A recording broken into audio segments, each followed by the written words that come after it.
The views and opinions expressed on this program do not reflect the company, owners, management, staff, clients, or partners.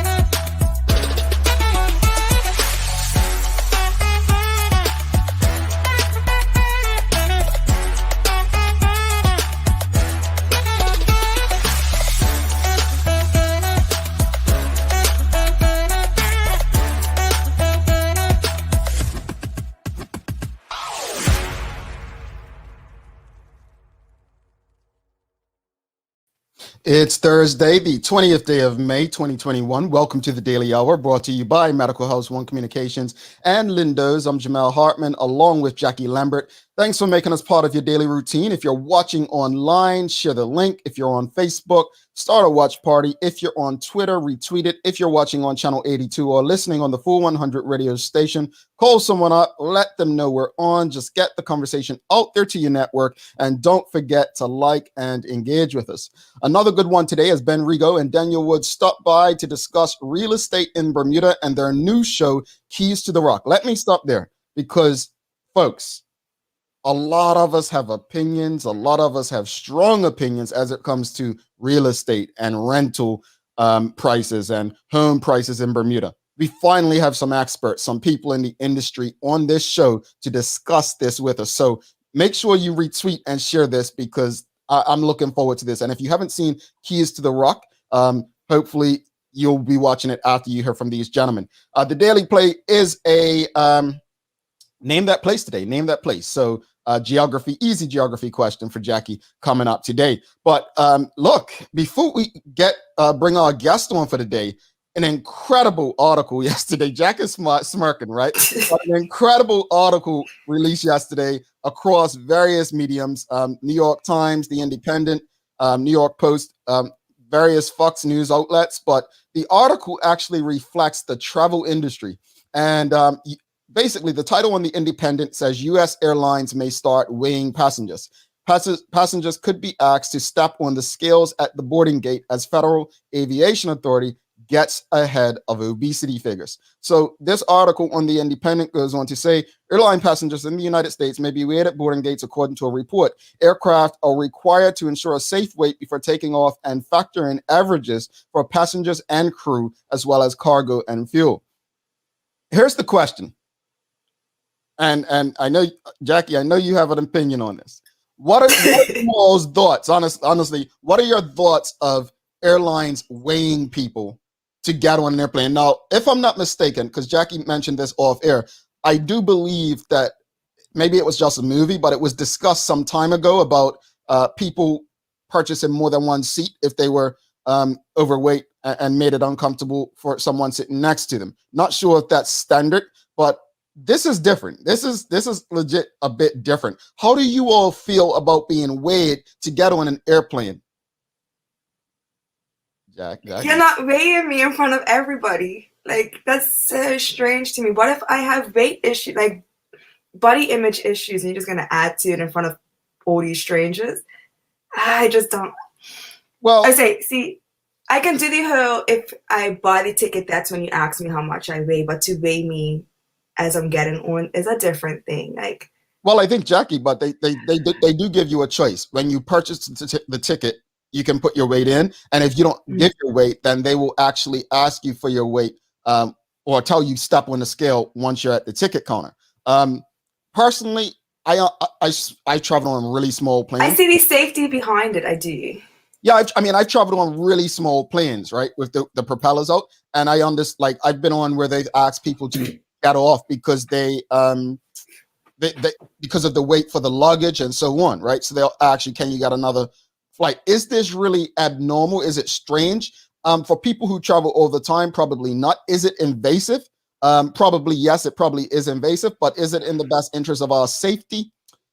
It probably is, but I think where you're coming from, Jackie, makes a lot of sense. It's like it almost feels embarrassing, yeah. Yeah. Yeah. Putting me on the spot.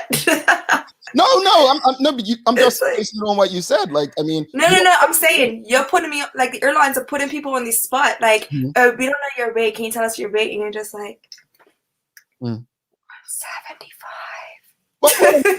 In fairness, Jackie, though, but that's how I feel when I go to like places now. Like, let's say I go to a store to buy something, and they want you to sign up for points, right?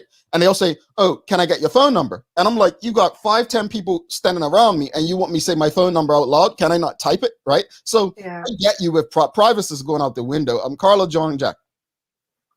They already asked for your weight on small aircrafts. Yes, I've experienced that, Carla. On I was traveling out of New Haven, Connecticut, and that airport makes Bermuda's airport look like Hartsfield, Atlanta airport. That's how small it is, and planes are so small. I swear, there's actually trucks and cars in Bermuda bigger than the planes that fly into there. But that's the airport I was referring to just now. Actually, New Haven, Connecticut, where they actually ask people, would you take, well, they did back then, would you take another flight? Michelle White, they will be bumping up the ticket prices because no one will want to get on that scale due to COVID-20.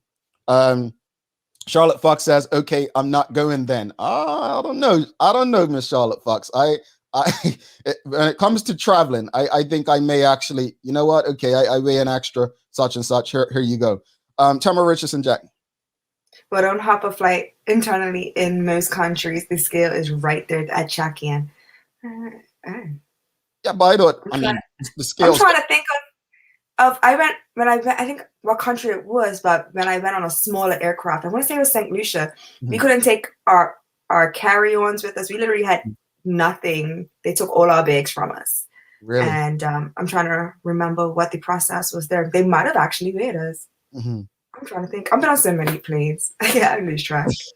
Nikita Trot says, I am fine with it. As a frequent traveler, it is unfair to have me stuck to an overweight passenger who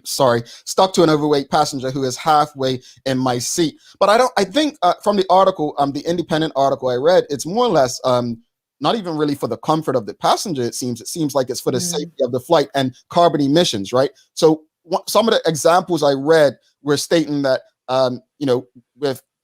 that's why they give luggage weight, because the heavier the plane, the more fuel that it'll use. So it seems environmental as much as it does come on. When the last time they really cared about the comfort of a passenger? They want to make as much money as possible. They don't. Amount of times my knees do not care about the comfort of customers, of travelers, I should say. Rosalind Famous. Yeah, I was going to say the same thing. On small planes, they ask you to step on a scale. Yeah. Jackie just said this all. I actually just said that. Sounds like Tyler Perry's movie, Why Did I Get Married? Poor woman had to get off the flight.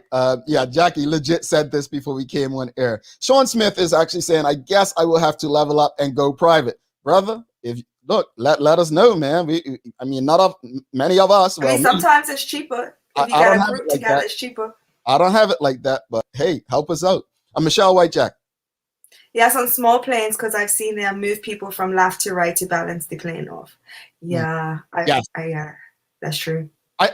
On some planes, I've seen people ask people, can you come to the front, or can some people move to the back? And if people don't move, they ask if they don't get volunteers, they just randomly select that, or at least they say it's random. But again, the question of the morning to the audience is, how do you feel about U.S. airlines potentially asking people to get on a scale or provide their weight before traveling?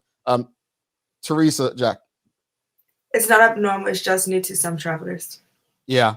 It is new to people. A lot of people who may not know. The Chico Trot says the scale could show approved weight or not necessarily your weight. That's a good point.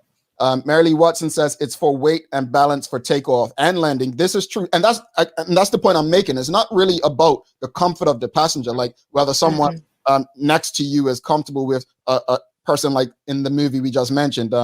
Why Did I Get Married? It's not the same thing. Like, it's so many things. And we can show the report. I think it's a paywall. It's on the computer, but on my phone, it wasn't a paywall. But just Google weight on planes, and you will see the different articles on very different perspectives and the studies that they're using to make these adjustments in the travel industry. Bobby Singh says, I'm a frequent flyer, so I get it, even though it's a bit invasive, a good way to force a diet plan. I love Bobby, man. I know Bobby's not being funny, but she's kind of got a point, right? She has a point. It is invasive, but again, it's not about necessarily the comfort of the passenger. It's about the safety of the passenger. And I think it's two different things, the comfort of the passenger and the safety of the passenger. I think there's two very different things. Jody, Virgil, Jack. I'm fine with it. Would prefer to do it prior. Yeah, like, when you buy a ticket. Remember Leah's plane that went down due to unbalanced weight, rest in peace. I was actually just thinking that as well. Yeah. So, I mean, if it's for safety, absolutely. Yeah. I mean, go ahead. Oh, I was saying, and it would be better if for comfort as well. But because I've had a few people that's taken my armrest and everything, and I'm just sitting there for 10 hours skiing to the other side of the world like this. Oh, I fight for the armrest. I fight for the armrest. They end up just being a pillow. I look at them like, oh, you take me armrests? Well, then you're my... We're friends now. That's Jackie, folks. Rosalind Famous, food for thought. The airlines make over $1 billion in luggage fees alone. Bobby says food for thought, no pun intended. Deborah Leah Joel Bell won't mind for the safety of the flight. Kivane Haynes says, it wouldn't bother me. Carla John says, I have a friend who is a pilot and he has to do calculations for how much gas he can put he puts in the plane based on the weight of passengers in the plane. Yes. So, you've ever seen a pilot walk around with that paper, folks? Like sometimes the pilot's given a piece of paper. So that paper gives them an idea of the weight of the plane and the amount of gas they need, not necessarily to get to their destination, but how much that gas is going to weigh. So it's so much more to it. It's really so much to it. And think about it. When you go up into those planes, right, you want to get to your destination safely. Unfortunately, and I go back to Bobby's comment, right? What Bobby said is, some things may be invasive. This sounds like something else that's been really, really popular we've been talking about lately, right? It sounds invasive. It seems like something that we're not comfortable with or we're not going to agree with. But actually, it's probably in our best interest and our safety, no? Mm-hmm. Sounds very similar to another conversation that's happening right now, right? Bobby says she loves Jackie too. So, yes or no answer. If this were to go ahead, do you agree with the airlines asking for the weight of people? Yes or no? Do you agree with the airlines asking for people's weight to fly? Again, this is according to the Independent. It's something that the U.S. airlines are considering. Do you agree with U.S. airlines asking people for their weight before traveling? Give us a yes or no answer. Carrie Lamb says, but they don't weigh your hand luggage. Sometimes mine weighs more than my regular luggage. Interesting. I'm trying to think. There was an airline that did. I mean, I traveled so much. When I was working in tourism, I honestly don't remember. But I know they just check the dimensions mainly on most airlines for carrying on luggage and not weight, which is interesting that they probably should, knowing that the overhead bins can only take so much weight, right? Michelle Whitejack. Or is it? If they add the weight as part of the ticketing process, then okay. Yeah, so that's the thing. That you can, based on the articles that I've read, they will either ask you to put your weight in, and I think Jackie mentioned that earlier, when you're purchasing your ticket, or they'll ask you to provide it at check-in, or you'll have to step on the scale that they have there. No, here's what I'm gonna tell you. I do this when I go to the doctor's office, folks. If you have to step on that scale, you got to make the argument that, well, my clothes add more weight. Then they're going to say, well, are you traveling with your clothes on? Yep. Well, that's part of. I had a big breakfast.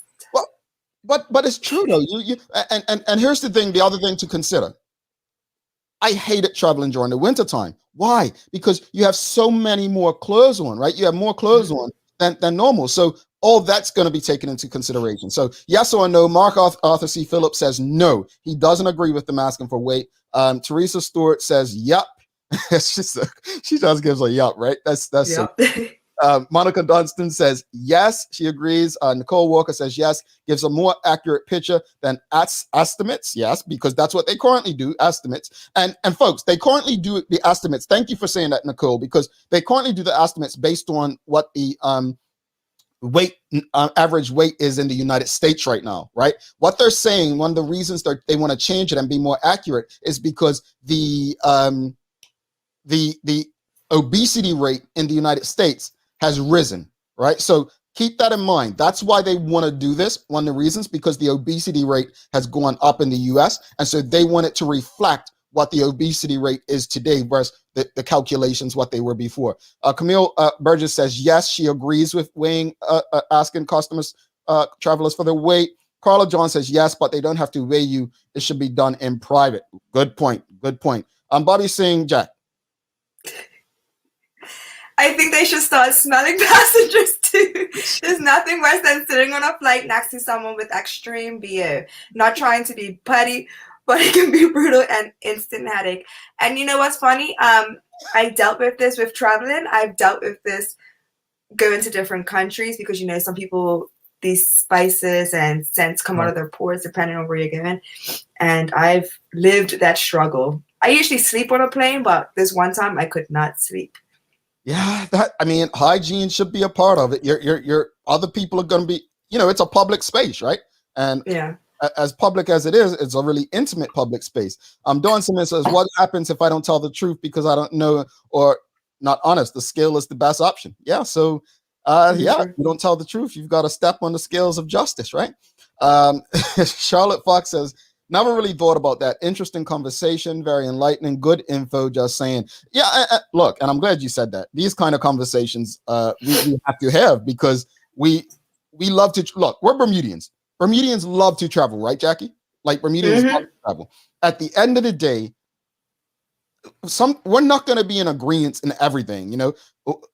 Growing up, most of us didn't like vegetables, right? But vegetables were healthy for us, apparently, right? They never helped me grow. But anyway, I say that to say, don't look at you trying to. I didn't say anything. But I'm saying that, but we tend to fight back on everything. Whether or not this is a good one to fight back on is up to each individual. I love Carla John's suggestion about, yeah, let's have the weigh thing, but don't make it invasive. Like, can we do it in a private space? Like, can you create something where I don't have to share it? I know people about that. It'd be nice if the weight can actually come to the computer system versus right there in front of everybody. That'd be better because I'm always embarrassed when I put my suitcase up. Like, that's my suitcase, and I'm always like, that's a good picture, Jackie. Like, maybe if you step on the scale and it just faces the agent. Yeah, that's a good one. Let's go through a few more comments before we get to the news break. Don't forget, we have very important guests coming up. The fellas are coming on. We're talking about Keys to the Rock real estate. So very good one. Nachiko Trot agrees with it. Yes. Agrees with weighing passengers. Linda Bell, yes. It's invasive, she says. Mary Lee Watson, yes, but in private. Manuela John says, I have had hand luggage weighed in London when I was transferring to a smaller aircraft. Yes, I thought so, because some airlines do it.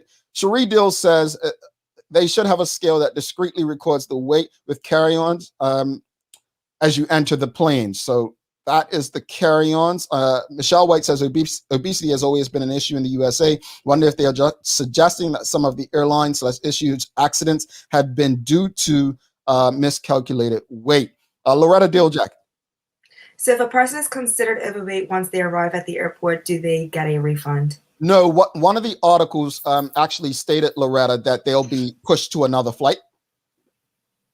That's what the article said. So hopefully that's what would happen. They wouldn't have to get a refund and not travel. Deborah Leo Joel Bell says most readings on a scale can't be seen by others unless somebody is right up on you. And as long as they are not shouting the numbers out loud, look at the scale, write it down, and done. Well, the airports I go to, it's right there. Like the person standing in line next to me can just look over and see what my bag weighs. So I appreciate that. I definitely appreciate that. Let's go through three more, and then we'll get to the news break because we are needing as much time as possible with the guest today. Bobby Singh says the question is, what happens if the traveler is overweight? Do they go on another flight, get back their money back? Nope, just answered that, Bobby. Renee Sherilyn Simmons, if we just have to step on a scale which enables the airline to calculate, that's fine. Then once it reaches a limit, that's it. Lydia Simmons, on the form, put weight between 150, 160 pounds. Well, I'm over that, so I failed that. And then Teresa. It's because you're tall. I like how you got my back, sister. I like that one. Look at that. Jack, my best friend right there. 6'4" I am. 6'4" I am. Teresa says, I wonder how this will impact the traveler's experience. And that's probably the way to end it right there. Well, Rosalind says something that seems like a slippery slope to me. Rosalind, honestly, send me hit me on the site because I want to send you one of the articles I read to get your thoughts on how they're justifying it. All right, it's time for the news break, folks. We're a bit late, so let's get to the news break and then get our guests on today. Let's go. Here we go.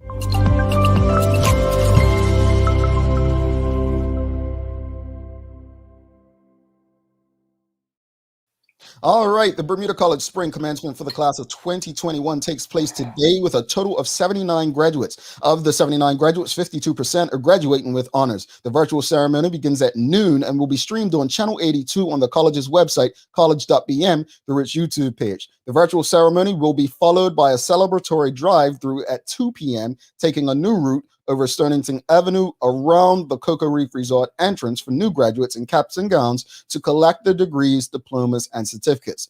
Once again, congrats to all of the graduates. Make sure you tune in, folks. Also, I'm excited to share that we'll be introducing some new personalities to the Daily Hour family. They are some of the best in Bermuda media who we believe will help the show continue to strive towards improving our community, one episode and conversation at a time. Stay tuned because it's some exciting news over the next week.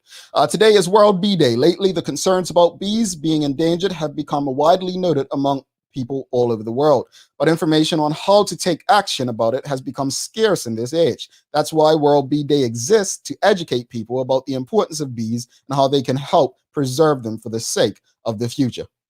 It's time for weather.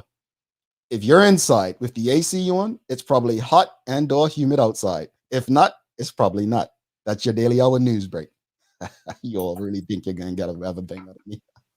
It just doesn't happen like that. It doesn't happen like that. We're going to take the commercial break and we'll be back with our guests for the day, Ben Rego and Daniel Woods. Stay with us. Mom's celebrating her 70th birthday next month. Have you noticed her age is catching up with her? Yeah. Plus, she's having a hard time getting up and around like she's used to. I would sure hate to see her fall. At Medical House Limited, we can help make life situations easier. We have electric beds, motorized scooters, bath stools, walkers, you name it. Mom's been real good to us. We'll get her birthday and Christmas gifts from Medical House. Medical House has relocated next to the Dendy Town Field. Number 6 Bakery Lane, Pembroke. Telephone 292-3622. Spring has sprung and it's time for the Friends of Hospice Butterfly Blast annual raffle. The butterflies are emerging bigger and better than before this year, and there's over $40,000 worth of prizes to make things more exciting. 3 Caterpillar raffles containing $1,000 gift certificates leading up to the main draw. There are multiple chances to win, so buy early and increase your odds of winning. So spring into action and get yours today. Check our Facebook page, Friends of Hospice Bermuda, for details, or call 232-0859. Lindos, why go anyplace else? All right, welcome back to the big show. Jackie Lambert, myself, Jamel Hartman. It's the Daily Hour brought to you by Medical House One Communications, Lindos, and our friends over at Channel 82, where you can stream this and many other locally produced shows if you have One Communications cable. Don't forget, on Channel 82, you can stream the Bermuda College graduation today. Support those Bermudians. Support our community college, which, again, I restate, that is the backbone of our community. Don't forget, as I stated just now in the news break, we have some big announcements coming up over the next few days. As of Monday, we will be having a dedicated news person to give you the news break. We're excited about that. We will have new co-hosts joining. So our family is growing and expanding. We have about 4 or 5 people joining the Daily Hour to really, give you the best that you deserve. So really looking forward to the additions. And with that said, let's bring in our friends for the day. Well, I'm saying for the day. I mean, maybe Jack is friends for the day, but I think, for life. Yeah, we need friends in real estate for life. We always need a place to live. So let's bring in Ben Rego and Dan Woods. Welcome to the show, gents. What's happening, guys? Morning. Are we the new co-hosts? I don't know. You are. Welcome to the show. All right. So look, fellas. Real estate is a hot button topic. Regardless of what state we're in. You're both in real estate. Just quickly, tell us about your journey into the industry before we get into the conversation. Dan, how did you get into real estate? Well, funny enough, I used to be involved in events, doing a lot of events. And I was having conversations with a few different people in real estate. And it was just explaining sort of how the skills would be transferable. And basically one thing led to another. Ended up having a few conversations with some good mentors. And next thing you know, I'm on a plane and getting a degree in professional services for property. Came back to Bermuda, and I've just been getting more and more involved in it on the professional side, valuations, appraisals, property management, and whatnot. And I'm just enjoying it, really. All righty. And Ben, how'd you get in, man? Well, it would seem like it was something that I was forced to potentially do. Both of my parents were in real estate. Both of my grandfathers were in real estate, but it was nothing that I actually was made to do. I thought in Bermuda, I would go into banking or reinsurance or something. I'm very kind of strong-minded that way, that I wanted to, form my own path. But ultimately, definitely a people person, love connecting with people of, all walks of life from no matter where they are in the world. And I thought that real estate was actually a simple fit in the end. So it's been good so far. Yeah. I mean, it almost seemed like you're born into it, but it's not something you kind of just chose. It's like, It was never honestly anything my whole childhood that was said that, okay, you're going to go into the family business or anything like that. I had to interview when I was, even applying to work for the family business. So, I think it's been changing a lot over the last decade, the industry, and since I graduated university. So, we'll see what the next 10 years holds. And since you mentioned it's changed a lot in the last decade, what's the current state of real estate in Bermuda right now? Well, I think this could be a quick little plug for the Keys to the Rock podcast, but yeah, we just did our next episode. What was it, 2 days ago now, Daniel? And the industry is just crazy right now, everyone. I mean, unfortunately, if you're looking to rent or buy a property, you're finding that you're being met with multiple offers, tons of competition. Typically places are going over asking price or at asking price to even start the conversation. Many of people will say, Ben, this must be fantastic for real estate agents and, great for the landlords and the sellers. And even though it is our fiduciary responsibility to help them out, they're the ones who pay the commission, the landlords and the sellers. They're the ones who we work for. But really, in Bermuda, is such a small place that, we do make bonding connections with tenants and people looking to buy, who are friends and colleagues and all sorts of people. And it is difficult to see, many people missing out on things. But, ultimately what it is showing is that there is a lot of consumer confidence back out there in Bermuda. It's good for, the stamp duties and everything, the funds that government is needing in these difficult times. So who knows how long it'll last. Indeed. Dan, you wanted to add anything to that? Yeah, Ben likes to talk a lot. So what he said was spot on. Basically, a combination of different things, like work from Bermuda certificates. The normal trends in the rental market is just not where it was. It's just, you can just throw the normal trends out the window. There's a high demand. And if you throw in even stuff like Airbnbs, there's just not really a market for the rentals, which is why you're just seeing everything so competitive right now. It's crazy right now. And we're staying busy on the appraisal side. Ben's busy on the rentals and the sales side, agency side. And it's just one of those things where it's just like, who would have really expected this? Yeah. Indeed. And I want to transition, since you mentioned agency side, different sides. Just explain to the audience and those who don't know, including myself, what are the different kinds of real estate that exist in Bermuda? Am I taking this one? Okay, I'll take it. Daniel. All right. So Ben is a sales agent. And so he basically works as essentially a broker between a willing buyer or a willing seller and sets them up to place them either in a home to rent or sets them up in a place that they're looking to buy, or if someone's looking to sell. Then there's other facets that come into the real estate side. And I've been working with an appraisal company. I'm on my way to getting chartered. And what I do is basically work with the banks. So when people need mortgages, or even private people just want to have an idea of what the value of their home is, that's where I come in. A lot of people have an idea of what they think their home's worth, or, et cetera, and then we really put it into a report-like format, and we give the market value, which is what a willing buyer and a willing seller is, where they meet. So that's sort of my explanation of it. All right, Ben, you want to add anything to that? Yeah, I mean, certainly, I think, most sellers or landlords believe their own business card, right? So they always, think it's worth more than anyone else does. So, I mean, even yesterday, Daniel and I were at a property and he was doing an appraisal where I have an accepted offer for a purchaser. And essentially that is accepted offer, Daniel doesn't know what it is, but it's at a certain level compared to the asking price. And Daniel will do his report, kind of will get it, I guess, to the bank within a week. Hopefully sooner. And anyway, then the bank will make their determination if that purchaser will be supported for the transaction. So yes, there's the appraisal side, and further to your question earlier, Jamel, is there's boundary surveyors, there's structural surveyors, and all of these different things become conditions in a sale as well.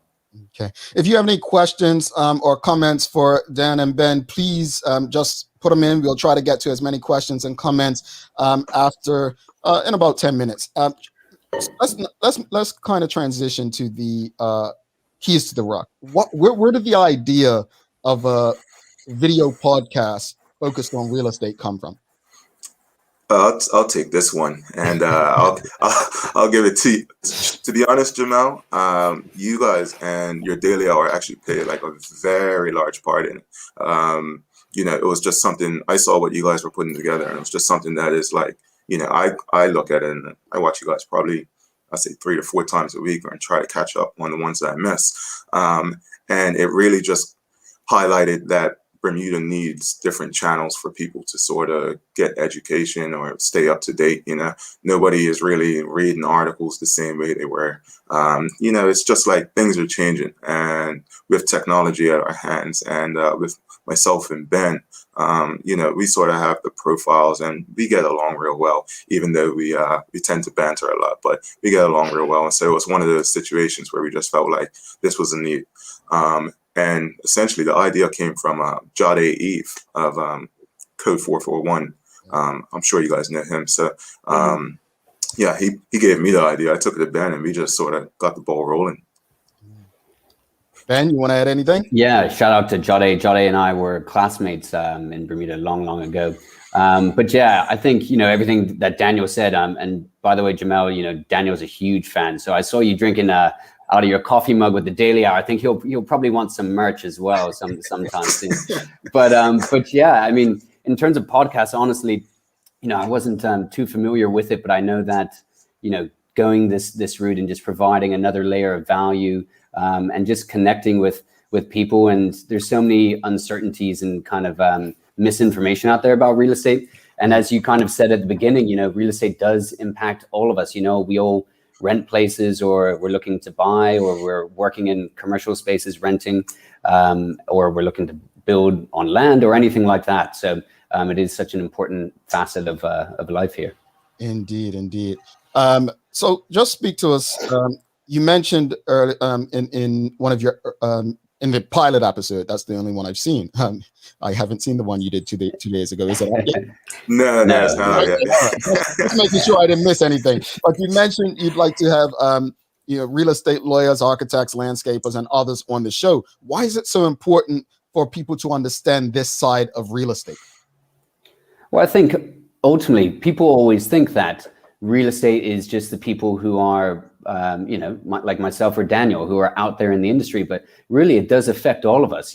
Every single time a house sells, it's not just impacting the government and the real estate companies who are involved in the transaction. It's helping out the masons and, all sorts of different tradesmen, landscapers. People look to change out the landscaping. People want to build a pool or whatever it might be. So there really are so many different layers to it that are all connected, and that in the background, myself, we do site revisits with contractors or with interior designers and buyers, and they're, talking about all sorts of different ideas. So we kind of, and also in our show, we also like to talk about other local businesses and stuff like that, and to just be supportive and collaborative. So we definitely want to just continue to make those connections with everyone.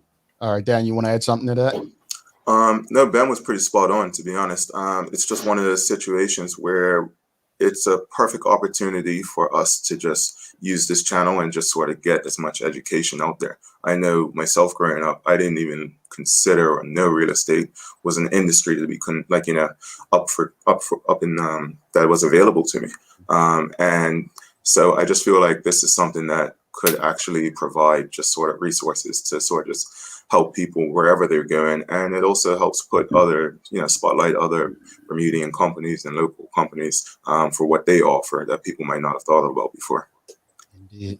Gotcha. So you guys seem real keen to get information out there, educate everybody, so that they can get keys to the rock. Shameless plug. Yeah. So corny. They're gonna help the fam out. Now, is this something that you just want for locals or international buyers as well? Well, I think overall, absolutely everyone. I mean, certainly the main audience is without a doubt going to be locals. But before I moved back to Bermuda, so I've been in the industry for about, I guess, 11, 12 years now. And for about 4 years, I was working in Boston. So I do have friends and colleagues and clients out there. But not just that. I mean, Bermuda, obviously, tourism is a huge pillar of our society. And, I've been on tour boats, let's say, and friends' tour boats. And, someone will say, some fake news basically about the real estate industry and how difficult it is for international buyers as well. So I just think overall, we're definitely local centric on everything and the day to day, but there's definitely some myths and things like that to do with the international market too. Daniel, do you have anything else to say before I go? No, that was good. Like, yeah, but Ben, you're such a cheerleader. No, well, one thing I will say, like, Ben knows what he's talking about.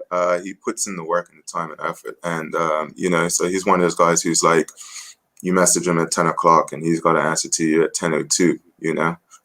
So just is what it is. But that was an accurate answer, so it's nothing more to add on. Daniel's trying to say I'm not answering at 10:01, but I must say, with the little one, with the little one, I'm probably asleep at 10 o'clock nowadays, to be honest. But I'll be up at 5. That's the difference. I'm so happy you're shooting back because it's usually Dan being the banter king. I know you, Dan. Dan and I have been friends for a long time. He came out to visit me when. Well, I have to say we're on live TV right here, mate. Yeah. But no, Dan even came out to visit me when I was working out in Boston. Probably 2012 or something like that. So, it's always been good camaraderie and good banter, and I think that's what kind of make us a good team in this. Do you guys lie to one another, like Jackie lying to me today, telling me I'm tall and stuff like that? You are tall. Everybody that's taller than me is tall. Though I'm 6'4" with my personality. Yeah. Jamel, I like how this is split right now because you got us St. George's fans on this side, on this side. I got them Somerset people while your mom's over there. You know what? Let's skip to my next question because all right, here we go. Starting fights. Now, this might cause a little tension, but there's a lot of people that aren't keen to have international buyers because there are a few that will buy property in Bermuda, rent to Bermudians or rent to residents, but they don't even live in Bermuda. How do you feel about that? Like, how does that make you feel as somebody that is in this business? Yeah, I mean, obviously, I'm, like a 5th generation Bermudian. So, I totally understand. And obviously, Bermuda always has to be protected for Bermudians. And in terms of real estate, it actually is very, very, very much so. So international buyers, they can only buy, let's say, a house with an ARV. So if anyone, you can look on the land valuation website, ARV, that's over 126,000. Now, what that usually translates to in the sales market, Of course, anyone can price a property anywhere, and it depends on the demand for where it's eventually going to sell. But that usually might translate to 2.5 million and up. Maybe typically now the market's hot now, probably 3 million and up. So really, it's only in certain neighborhoods, of course, that you kind of find those sorts of properties. And if you look to somewhere like Tuckerstown, there's not many Bermudians at all who live out there. I personally wouldn't want to live out there. I want to be where people are all the time, living and working and things like that. So so yeah, absolutely. So it is very much protected.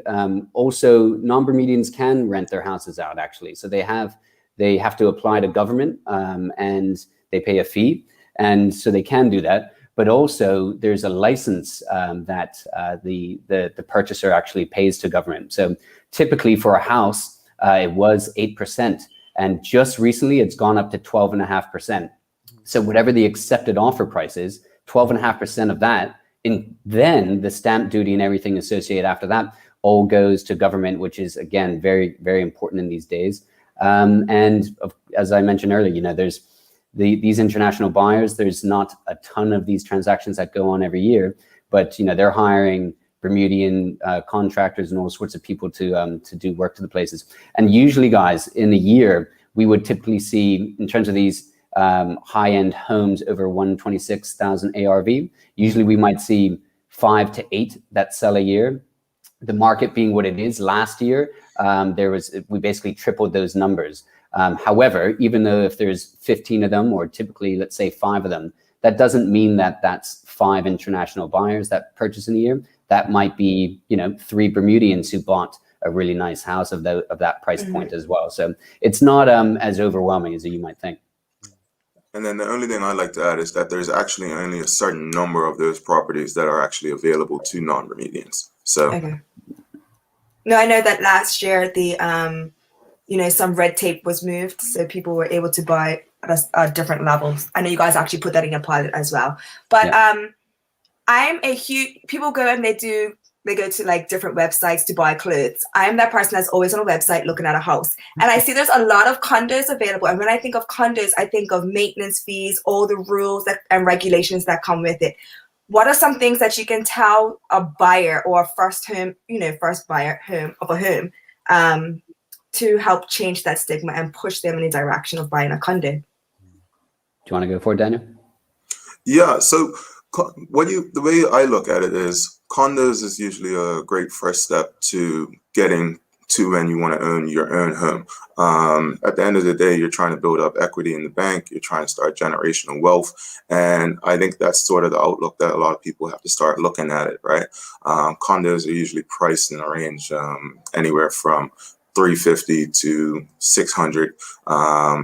And then you have the luxury condos that's on top of that. But I would look at it as an angle of like, this is my starter home. And people, I think Ben mentioned this on our first episode, people usually have 3 homes that they buy. They have their first home, then they have their family home, and then they have their retirement home. So that's sort of the approach that I would look at it with. Ben, anything you want to add? Thank you for obviously reviewing the first podcast there, Curtis. But yeah, and no, definitely, I think a lot of first-time buyers are quite hesitant on condos just because of those fees. Also, there's so many young Bermudians who really, maybe we all watch a lot of HGTV or something like that, but people want to renovate their own kitchen to their own taste and things like that, or they might want to add an extension or have a workshop garage or something like that. And obviously, with a condo, you're kind of living under your own little government there. And right when you buy into that association, you're not likely going to be on the board of the association making those determinations. So usually we have been saying that the condo market hasn't been holding values as well. There's certain developments that do, but compared to houses, and that's typically because some of their amenities like the pools or just the common spaces, they might not be renovated and upkept as often. So I would say, it all comes down to location. But speak to a real estate agent really and kind of see what might be the best fit for your and for how long you're going to have it. We're running out of time, so I really want to get to the audience. We have a lot of questions, so let's try to answer them in probably 30 to 60 seconds or less. We have Mark Arthur C. Phillips is asking, what trends do you see occurring in real estate in Bermuda currently? Seller's market, probably the best way to simply answer that. A lot of people have been doing a lot of movement based on having to work from home. So people are looking for more space. People are looking to renovate their homes. So it's just a lot of activity right now. On our episode coming out next, we actually have a banker on, and we're just talking about how you sort of want to be ready to buy, have pre-approval and everything taken care of beforehand. So when you do find that sale of a home that you're interested in, you're ready to attack it one time. All righty. Another question. Sean Smith's asking, how do you assess the value / price of property should be sold or rented at? Yeah, I mean, certainly it's important to talk to a real estate agent or even talk to an appraiser if you're looking to get it appraised before putting it on the market, but you don't have to do that. But also, just maybe if you're kind of thinking about it for down the road, maybe just have a look on websites like Property Skipper or our website, and you can kind of get a good feel for that. But you have to remember, a lot of the time, the landlord or the seller might be the ones who are setting the price. So it's a case-by-case basis. But like today, I'm meeting someone who actually just wants me to give them a rough idea. We're having a meeting at their house, and they're not going to sell for over a year. So, alrighty. Tamara Richardson's asking, there seems to be a ton of supply in the market right now. Have there been any interesting trends buyers or sellers should be aware of since COVID-19? You want to take that, Daniel? I'm trying to think. I'm not sure about the supply in the market right now. I wouldn't say there's a ton of supply in the market right now. I don't know, Ben, would you be able to elaborate? Yeah, I mean, it depends, but overall, I would say over the last, basically since shelter in place, there's been the whatever supply there's been has been falling off, going because everyone's just desperately running out to the market to get things. But yeah, in terms of trends, typically the price points are being upheld much more strongly than they used to. And there's been bidding wars, and landlords and sellers are aware of this, so they're being more firm. Yeah, I mean, real estate's been crazy in South Florida. I mean, everybody from New York been purchasing homes. So the prices, like you used to be able to get a really nice home for like $300,000. Last week, $500,000 for just like a house you would have thought went for like $250,000, $300,000. So it's been crazy in Florida. I can imagine Bermuda. Michelle White's asking, can a homeowner simply request an appraisal of their property and hold the appraisal for future use, or only for bank loan and home insurance applications? Is the report the same for a private homeowner request? So the report is the same. Private, anyone can request an appraisal. The only thing is how long the actual appraisal will last. So it's a 6-month term on how long it would actually last. Alrighty. Rosalind Famous is asking, what tips do you give for people who want to buy property in Bermuda? Where do they start? So I think, as Daniel touched upon, you definitely want to get all your ducks in a row, especially in what is a more competitive market than it used to be. Again, who knows how long this will last? But I would absolutely go to the banks. You want to talk to all the banks, even if you've only banked with Butterfield, let's say. You want to talk to HSBC, you want to talk to Clarion, and they actually might get you a more competitive rate. So that means the price points that you'd be supported by when you're looking to place an offer. And you can kind of, jump on that property faster than someone who really hasn't got all their ducks in a row yet. All right, here's a good one here. Amanda Blakeney asked, what components determine the value of properties in Bermuda? Does foreclosures, derelict, uncapped homes, etc., devalue properties in neighborhoods? I would say, well, for the latter points, yes, essentially. Your neighborhood and how well your neighborhood is upkept will play a part. But generally speaking, it is based on market history. So comparable data is what we look at for the most part. In terms of insurance value, you're looking at how much it will cost to rebuild the property from the ground up. All right. Kivani Haynes actually writes, when buying property and building a house, I found it challenging to find basic information and feel Keys to the Rock could be a great resource for similar process based on the guests they plan to have on. Absolutely. I think this is, and I think I may have said to you guys privately, but I think when you're thinking about it, and by the way, thank you for the props saying that the Daily Hour inspired you, because honestly, when I watched your pilot episode, I immediately said, this is how you do business, not just a podcast, but you actually find something that's going to fulfill a need. Yeah. And it's not about the person, it's about what people need. And at the end of the day, this is something that I'm like, wow, the only thing I think is crazy about it is that it's just happening right now. So props to you guys for that. Appreciate it. Thank you. And you have a fan in me. Trust me, you have a fan in me.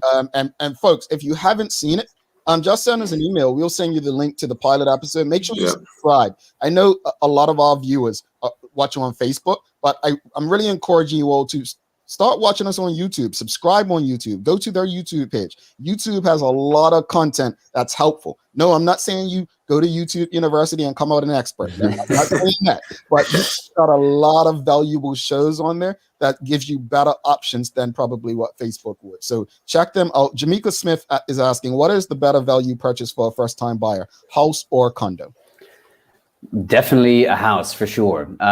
Absolutely. You can put your own touches on it. You kind of govern what you want to do within planning, regulations. But yes, most people do want their own piece of the rock. They want their own garden and space like that.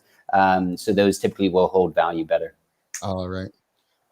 Janae Pereira Edness is asking, came across a rent-to-own concept in Bahamas where seller and buyer work together. The buyer agrees, pays a certain percentage to the seller, and ultimately pays rent for a certain amount of years until home is paid off, all to avoid going to the bank as many people get rejected. Is this something that exists in Bermuda? I don't believe so. A lot of these type of situations happen privately, but I know that Bermuda Housing Corporation has something where essentially you're not paying the down payment. So it essentially becomes where you're just paying the mortgage, which is a rent-to-own concept or variety of the concept. Got it. Another question. Sean Smith is asking, is a home inspection normally done before someone purchases a home? So from a seller's perspective, obviously a seller wants an offer that's as clean as possible with as minimal conditions as possible, because that's going to, minimize any sort of risk about, a buyer trying to renegotiate or anything like that. So yes, it is often done. Whenever it is done as a condition of the sale. So you would put forward your offer, whether that's subject to financing, subject to a boundary survey to make sure there's no encroachments and things, and then subject to a home inspection, or in Bermuda, as we typically call it, a structural survey.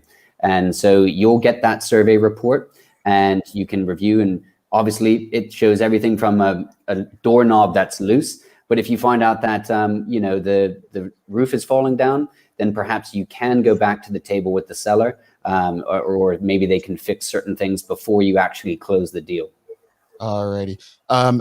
Renee Sherlin Simmons got a long one here. I've been watching the Commission on Land Grabs. Back when real estate was not regulated, a lot of property was lost and or stolen, especially in Tucker's Town. What are the chances nowadays of property being sold that actually doesn't belong to the seller? Is there a register that the appraiser or surveyor refers to before the sale of property? Well, yeah, so that's where the property lawyers, conveyancing lawyers will come into play, who will check the title of the property. The land registry has been trying to do a push to get basically everyone to register the land on the island so we can move away from having issues of the past, so history doesn't repeat itself. So I guess that's sort of the easiest way to answer your question. All right, Jackie had one more question. Jack, go ahead. Oh, I was just like, sorry. So I'm a person that also goes for drives. Obviously, I do window shopping online, but I go for drives as well. And there's a lot of houses that aren't on the market that I may be interested in. Do I come to you and then you can go to the person and see if they'd be interested in selling, get a price, stuff like that? Definitely. So yeah, that does happen. Even just recently, I have an example of that where someone said, who owns this piece of land? Can you find out? So someone, Christina, who works with me, we had to go around the neighborhood and kind of find out. So, that does happen. And often, the seller and also the purchaser kind of wants the real estate agent to be the middleman. And also because, as I say, the seller pays the commission. Interesting. So if I'm understanding right, if I see a house I like, it's not for sale. I can legit just go to a real estate agent and say, look, I like that one. Do you think you could go to them and see if you can get them to sell? You can do. I mean, what my grandfather used to do, this is, back in 1949 when he started the business, he used to see a house under construction and he used to just roll up there and say, oh, are they looking to sell? So, there's Bermudians, we love to talk to people. So yeah, you can always do that. Daniel and I, Daniel is also licensed, but we're available for people to reach out, social media, Facebook, LinkedIn, Instagram, all of that. But yeah, if there's any questions to do with that or really anything else, we can chat for days. So just let us know. Sounds good. We're going for a drive on Friday. Yeah. That's good information. That is helpful, guys. It's been a pleasure. Just real quickly, when is the next episode going to be released, and how can people watch you and connect with you? So we both have our own Instagram channels, and that's where we mainly promote the episode. And then on top of that, we have all of the YouTube, Spotify, Apple Podcasts, et cetera, et cetera. The next episode, we're looking at next week, this time, Wednesday, Thursday. And I know Amir is watching, so I hope he's editing and watching at the same time. Shout out to Amir. He's been behind the scenes putting together everything. Great guy. So really appreciate it. But that's the plan. All righty. Daniel Woods, Ben Rego, Keys to the Rock. Thank you both, gentlemen. This was a very informative and helpful show. I'm sure we'll be having you back to be more specific about certain topics because it's so many things to discuss in real estate. But I'm looking forward to the second episode. Your banter is great. Honestly, you guys, it's all about working together. Really, really cool. And I love the energy with you. All the best, and keep in touch. Please keep in touch. Appreciate it. You guys Thank you, guys. Have a great day. Appreciate it. No worries. Right, bye-bye. All right. Thanks again to Ben Rego and Dan Woods. We're going to take a quick break. Don't go anywhere. We have the Daily Play, and Jackie and I are going to wrap it up after this. Stick with us.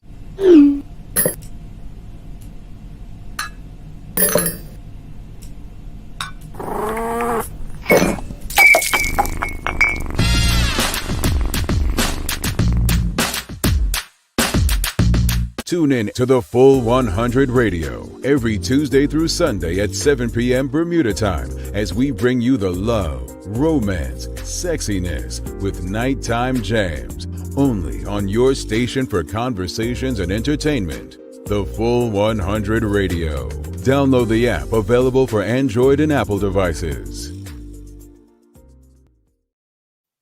All right. Thanks again. Welcome back to the Daily Hour. Jackie Lambert, myself, Jamel Hartman. Thanks again to Medical House, Lindo's, One Communications, everyone who continues to support this show, the audience, you make it. And finally, thank you to both Dan and Ben for having this conversation on this show. Really, really a lot of information to unpack, and really, really grateful. Folks, this is what starting a program and doing stuff is all about. It's about fulfilling a need and a niche and finding that. So if you enjoyed today's episode, if you found it informative and helpful, please give us a thumbs up, a love, a like, show some love for those guys, and make sure you go and subscribe to their channel. Keys to the Rock should be very easy to find. Make sure you go show them some love. All right. Daily Playtime. It's Name That Place. What happened, Jackie? Nothing. Okay. I think it's just perfect that today we was talking about traveling, weighing ourselves to get on a plane, and now we're doing geography. Oh, yeah, it wasn't planned like that. It's just, fate. So hopefully fate is on my side for me to get it correct. Oh, it's an easy question. Okay. Most people know this answer. I think the audience is going to get this answer right. What is the world's busiest airport? JFK. New York. No. Ooh, what is the one in London? No, it's not. Miami. Folks, help her out. What is the world's busiest airport in terms of traffic passengers? I thought this was easy. I thought everyone knew this. It says not New York. I don't know. Wow, I'm actually surprised. Here we go. Somebody got it. Boston? Oh. Yeah. Atlanta is the busiest airport. It's not Miami. It's not Chicago here. It's Atlanta. I just feel like I always go through either New York or Miami. So in my head, I'm like, Miami. I go to South America, Miami. I go. Unfortunately, Jackie, it's not about where we love to go or where we go. But you right. yeah, on average, more than 100 million passengers pass through Hartsfield, Atlanta each year. So it is a large airport. A lot of passengers travel through Atlanta. So that is the busiest airport. Again, if you enjoyed today's show, please give us love. What were your thoughts on today's episode, Jack? I enjoyed it. I have so many more questions. Like I messaged Daniel. I was just like, I'm serious. We're going for a drive because I grew up with Daniel, so it's easy to just message him and go. But I have so many more questions. All it did was just like, what else can they tell me? I have more. To get those answers, you better watch their episodes, folks. Watch their episodes. All right, we're out of time, but honestly, thanks again to both of those gentlemen. Very, very helpful, informative show. Don't forget, Jackie does birthday shout outs. I might as well do the same to my boys. Gumbo and Spike. Happy birthday to both of them. Happy New Year, guys. Don't do anything crazy that I won't do. Enjoy I'm like, your friends? Yeah. Oh, yeah. This is the thing. That's the thing. All right. Daily inspiration time. Look, this one is a good one, I think. Quote, you can't be who you're going to be and who you used to be at the same time. TD Jakes. All right, so that's your daily inspiration for the day.